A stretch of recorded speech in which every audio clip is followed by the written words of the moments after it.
Základní barvy kontejneru podle tříděného odpadu. Máme 4 základní.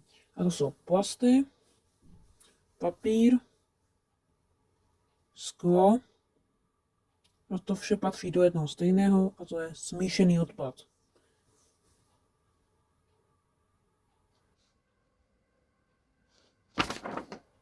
Každý z těchto odpadů má svůj kontejner, ale že plasty, papír a sklo a směsný odpad všechny mají svůj vlastní kontejner. Plast má žlutou barvu a může se do něj vyhazovat například PET lahev. Papír má modrou barvu a může se do něj vyhazovat třeba karton. Sklo má zelenou barvu a může se do něj vyhazovat například sklenička.